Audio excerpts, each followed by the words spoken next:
이사야서 1장 21절로 31절까지의 말씀입니다.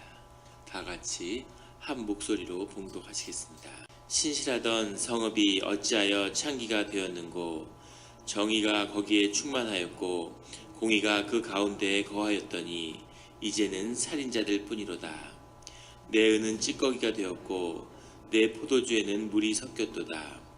내 고관들은 패역하여 도둑과 짝하며 다 뇌물을 사랑하며 예물을 구하며 고아를 위하여 신원하지 아니하며 과부의 송사를 수리하지 아니하는도다. 그러므로 주 만군의 여호와 이스라엘의 전능자가 말씀하시되, 슬프다. 내가 장차 내 대적에게 보응하여 내 마음을 편하게 하겠고 내 원수에게 보복하리라. 내가 또 내 손을 내게 돌려 내 찌꺼기를 잿물로 씻듯이 녹여 청결하게 하며 내 혼자물을 다 제하여 버리고, 내가 내 재판관들을 처음과 같이 내 모사들을 본래와 같이 회복할 것이라. 그리한 후에야 내가 의의 성읍이라 신실한 고을이라 불리리라 하셨나니, 시온은 정의로 구속함을 받고 그 돌아온 자들은 공의로 구속함을 받으리라. 그러나 패역한 자와 죄인은 함께 패망하고 여호와를 버린 자도 멸망할 것이라. 너희가 기뻐하던 상수리나무로 말미암아 너희가 부끄러움을 당할 것이요, 너희가 택한 동산으로 말미암아 수치를 당할 것이며, 너희는 잎사귀 마른 상수리나무 같을 것이요 물 없는 동산 같으리니, 강한 자는 사모라기 같고 그의 행위는 불티 같아서 함께 탈 것이나 끌 사람이 없으리라. 아멘. 다 함께 기도드리시겠습니다. 하나님 아버지, 감사합니다. 주의 음성을 듣고자 저희가 새벽제단 앞에 모였습니다. 우리 마음의 기도와 우리 마음의 묵상이 주님께 연락되기를 원합니다. 감사드리며 예수 그리스도의 이름으로 기도드렸습니다. 아멘.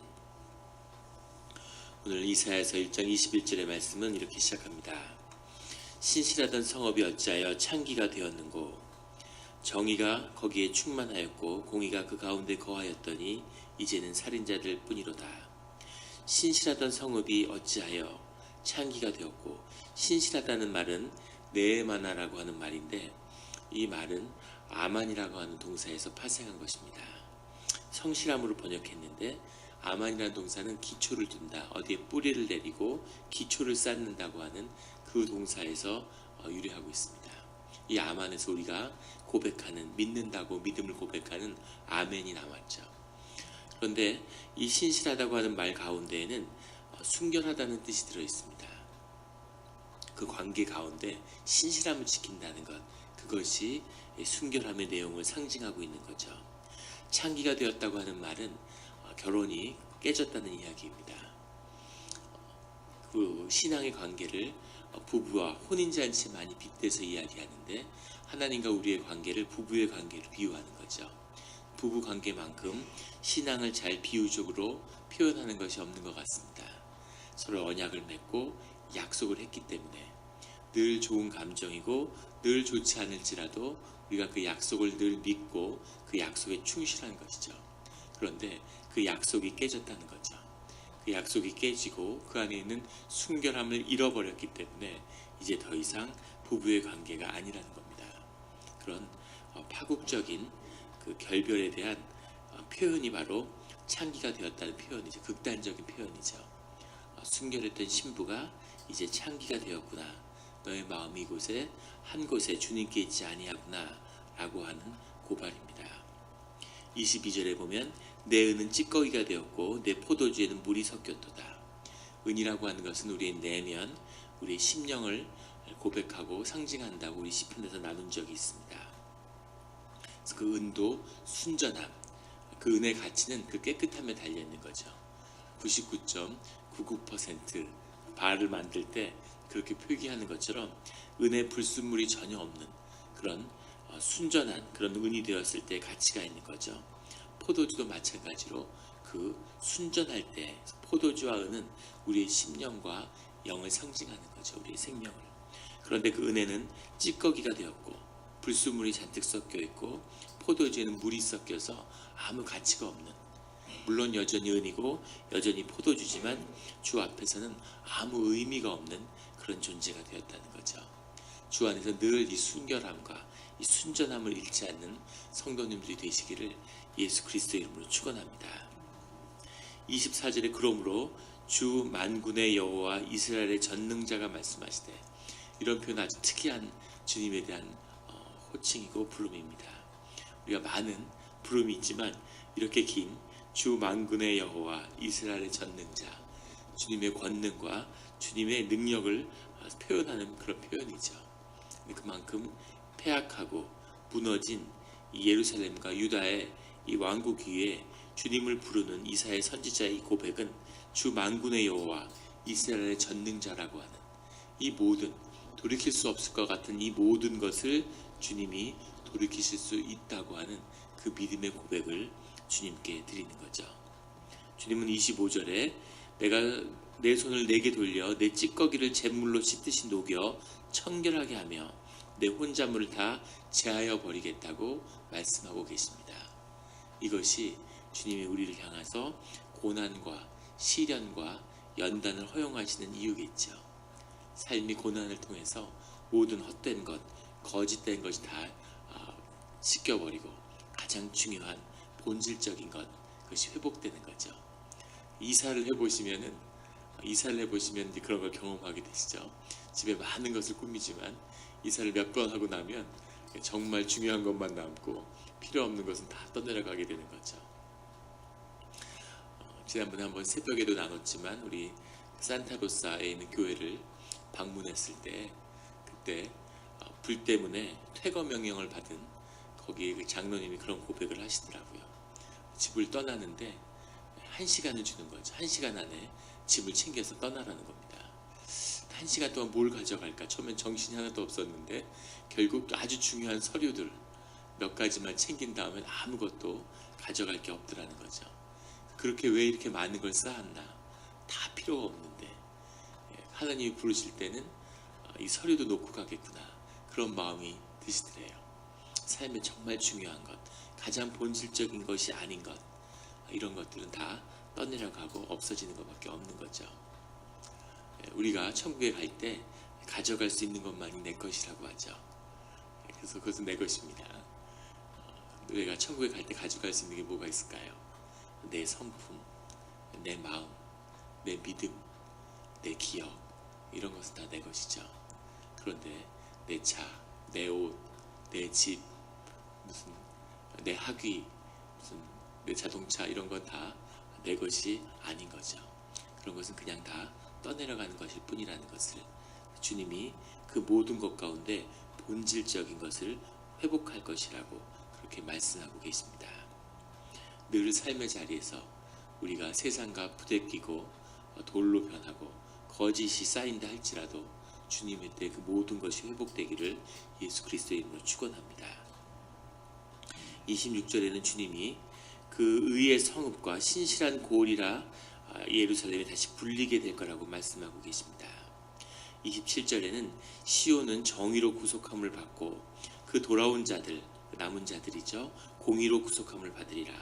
정의와 공의라는 것이 주님의 가장 중요한 성품과 섭리 가운데 하나라는 것을 다시금 우리가 볼 수 있는 그런 고백이죠. 아주 본질적인 것에 주님의 뜻이 들어있는 겁니다. 인간은 모두 다 의로워지려고 하죠. 남을 정죄하는 이유는 남을 정죄하는 순간 내가 의롭다고 느끼기 때문입니다. 멋진 얘기를 하고 자꾸 자기 의를 쌓으려고 하고, 조그만 시골의 학교를 가도 설립자의 동상이 청동으로 만든 큰 동상을 만들어요. 자기 이름을 남기고 자기의 의를 드러내려고 하는 거죠.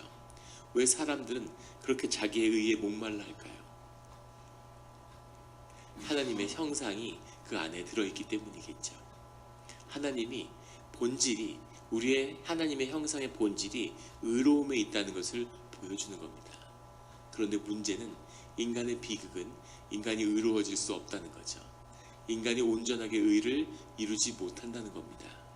그것이 인간의 비극이고, 의로움을 추구할수록, 자기 의를 추구할수록 점점 폐악한 존재가 되는, 점점 공의에서 멀어지는 그런 존재가 되는 것이 인간의 비극인 거죠. 하나님의 형상을 따라 만들었지만 죄된 육신 가운데서 신음하고 있는 예수 그리스도의 온전한 연합이 있지 않고는 삶의 온전한 그런 공동체를 이루기까지는 어떠한 의로움도 우리 가운데 나타날 수 없다는 것을 주님이 말씀하고 계십니다. 주님이 온전히 회복됐을 때만이 정의와 공의가 회복되는 그런 성읍이 이루어지는 거죠. 그런 공동체가, 그러한 땅에서 우리 자녀들이 살기를 예수 그리스도의 이름으로 축원합니다.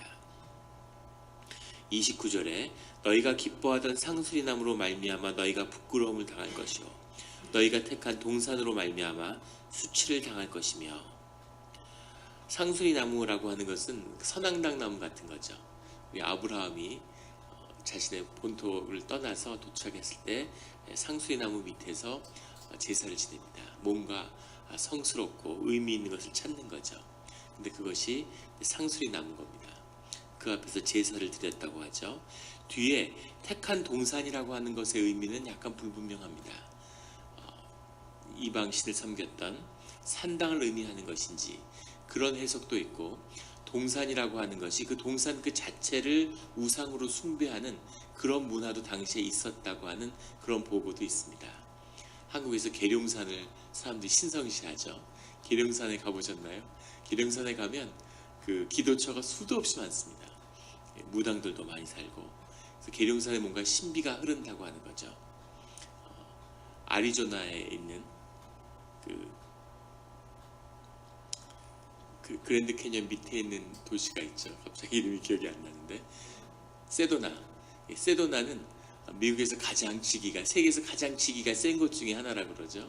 거기에 가면 어떤 아주 세게 기도하는 이런 기독교의 기도원은 물론이고, 세계에 무슨 명상하고 종교에 관련된 사람들이 세도나에 다 모여 있고 거기에 치유를 받으러 오는데, 예민한 분들은 세도나에만 가도 그걸 느낀다고 그래요.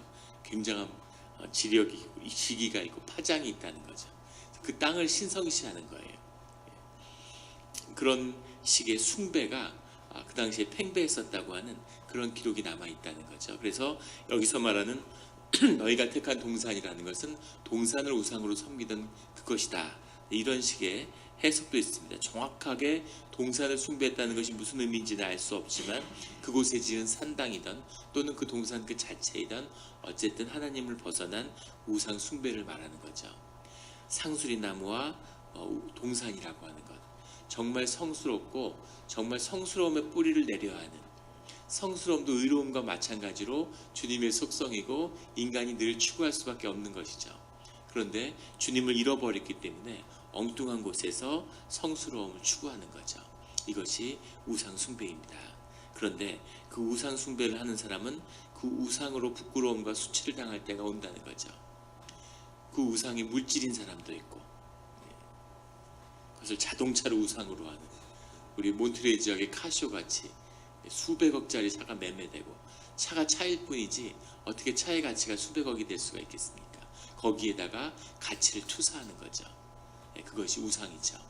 우상을 숭배하는 그 모든 행위들, 그 우상을 숭배하고 우상을 갖고 있기 때문에 자신이 가치를 가졌다고 생각하지만 하나님의 때에는 그 모든 것이 무너지고 부끄러움과 수치의 대상이 될 뿐이라는 거죠. 자기가 그 우상을 숭배한 것으로 인해 부끄럽게 느끼는 그런 때가 온다는 겁니다. 31절에 강한 자는 사물하기 같고 그의 행위는 불티 같아서 함께 탈 것이나 끌 사람이 없으리라. 강한 자라는 것은 불의를 행하고 이 우상 숭배를 하는 그 예루살렘의 지도자들을 의미하겠죠. 근데 그런 자들은 사물하기 같고, 사물하기는 저도 사실 잘 몰랐는데 바느질을 할 때 그 바느질 끝에 연결될 부분에 나와 있는 그 실끝 같은 것을 의미하는 것이죠. 그 사물하기라는 건 이제 바느질을 한 다음에 이 라이터 불 같은 걸로, 촛불 같은 걸로 끝에 대면 이렇게 태워가지고 깨끗하게 만들잖아요. 그것처럼 아무것도 아닌 거죠. 강한 자는 사실은 하나님의 앞에서는 아무것도 아니라는 겁니다. 근데 그것에 그 행위가 불티 같아서, 불을 떼면 그 날아가는 그 티같이 함께 탈 거라는 거죠. 사무라이가 타는 것처럼 그 불티가 나는 것 같이 그렇게 그 행위가 다 타버릴 것인데, 주님이 불을 내려서 그 그 연단과 시험 가운데 그 불로 모든 것을 태운다는 거죠.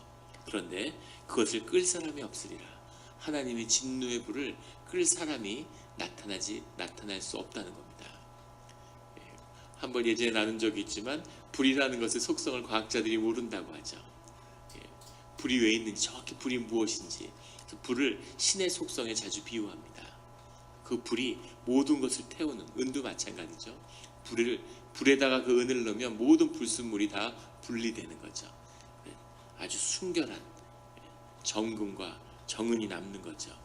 그것처럼 불의 심판이 모든 것을 태우고, 그리고 주님의 때 모든 우상이 무너지는 그때가 올 것이라는 것을 이사야 선지자는 선포하고 있습니다. 점점 우상이 힘을 얻고 우상이 모든 것을 지배하는 것 같은 그런 세상에 우리가 살고 있죠. 우시아와 요담 왕 때 이사야가 바라봤던 세상은 오늘날 우리가 바라보는 그런 세상과 비슷할 겁니다. 우시아와 요담 시대와 비교할 수 없는 그런 시대를 우리가 살고 있죠. 하지만 그 가운데 주님은 여전히 우리에게 말씀하고 계시는 거죠. 그 모든 것을 다시 순결하게 회복하는 주님의 때가 올 거라는 겁니다. 그 때를 준비하는 남은 자들이 되시기를 예수 그리스도의 이름으로 축원합니다. 기도드리시겠습니다. 하나님 아버지 감사합니다. 세상이 아무리 커 보이고 세상의 소리가 천둥같이 들릴지라도 세상의 본질과 세상의 실체와 가장 중요한 것은 주님의 말씀이며 주님의 임재라는 것을 우리로 다시 생각나게 하시니 감사합니다. 늘 말씀을 붙들며 주님을 믿고 그 순결함을, 그 언약에 충실한 그런 신부로서의 삶을 살아가기를 저희가 원합니다. 우리 마음속에 진실과 본질이 주님이 되게 하시고 그 주님과 예수 그리스도의 삶을 누리는 우리 모두가 되게 하여 주시옵소서. 우리가 기도의 제목을 가지고 주님의 전에 나왔습니다. 우리에게 이루어져야 할 것이, 우리에게 필요한 것이 무엇인지 우리가 잘 모릅니다, 주님.